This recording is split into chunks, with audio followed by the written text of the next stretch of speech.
Hello viewers, আজকে আমরা যুক্তরাজ্যের অন্যতম একটি শহর লন্ডন। সেই লন্ডনের যে সবচেয়ে পপুলার একটি ট্যুরিস্ট স্পট, সেটি হচ্ছে লন্ডন আই। সেই লন্ডন আই থেকে আমরা আপনাদের সাথে সরাসরি যুক্ত আছি।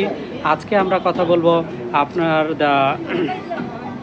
অনেকেরই দাঁত হলুদ হয়ে যায় এবং এই হলুদ হওয়ার কারণ কি অনেক রোগীরাই জিজ্ঞেস করেন, এবং ঘরোয়া কোনো পদ্ধতি আছে কিনা দাঁত সাদা করার। এই বিষয়ে আর কথা বলবো। সাথে আছি আমি doctor Mohammad Imran Hossain, chief consultant, dental view, orthodontics and implant. সাথে আপনাদেরকে একটু দেখাবো লন্ডনের যে শহরের যে মনোরম দৃশ্য, সেটি কিন্তু এই লন্ডন আই থেকে দেখা যাচ্ছে। এদিকে টেমস নদী, টাওয়ার ব্রিজ, লন্ডন ব্রিজ থেকে শুরু করে সব ধরনের কিন্তু ভিউ কিন্তু আমরা দেখতে পাচ্ছি। তো যাই হোক, আমরা যেটি বলতেছিলাম যে আমাদের দাঁত হলুদ হওয়ার মূল কারণটি কি, আমাদের দাঁত কিভাবে ঘরোয়া পদ্ধতিতে সাদা করা যেতে পারে। তো প্রথমে যে পদ্ধতিটি আমরা শেয়ার করব, সেটি অনেকেই করতে পারবেন, সবার বাসায় এটি আছে। সেটি হচ্ছে বেকিং সোডা এবং লেবুর রস। 1 চামচ লেবুর রসের মধ্যে পর্যাপ্ত পরিমাণে বেকিং সোডা মিক্স করে কিন্তু আপনার দাঁতের দাঁত সাদা করার জন্য একটি পেস্ট তৈরি করতে হবে, এবং সেই পেস্ট দিয়ে কিন্তু আপনি সপ্তাহে 1 থেকে 2 বার করে দাঁত ব্রাশ করতে পারবেন। অতিরিক্ত ব্যবহার কিন্তু দাঁতের জন্য ক্ষতি হতে পারে।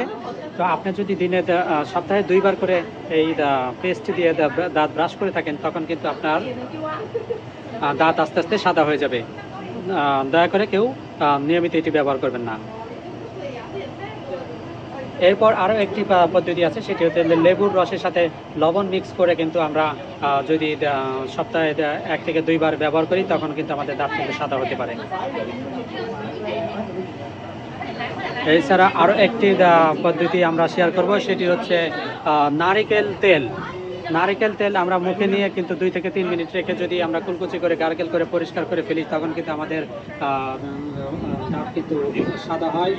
এটি কিন্তু পরীক্ষিত। আরও একটি পদ্ধতি আমরা শেয়ার করব, সেটি হচ্ছে লেবুর যে খোসাটা, সেটি দিয়ে কিন্তু আমাদের দাঁত কিন্তু স্ক্র্যাপ করতে পারি। সেই স্ক্র্যাপিংয়ের মাধ্যমে কিন্তু আমাদের দাঁত কিন্তু আস্তে আস্তে সাদা হতে থাকে। তো সবাই ভালো থাকবেন। আমাদের ভিডিওটি যদি ভালো লাগে থাকে, আমাদের সাথে যুক্ত থাকবেন, এবং আমাদের এই লন্ডন আই কেমন লাগলো সেটি আমাদেরকে জানাবেন কমেন্ট করে, এবং আমাদের পরবর্তী ভিডিও দেখার জন্য আমাদের ইউটিউব চ্যানেলে সাবস্ক্রাইব করে যুক্ত থাকবেন, এবং আমাদের ফেসবুক পেজে ফলো করে আমাদের সাথে যুক্ত থাকবেন। সকলে ভালো থাকবেন। সকলের দোয়া প্রত্যাশা করে এখানে শেষ করছি। আসসালামু আলাইকুম।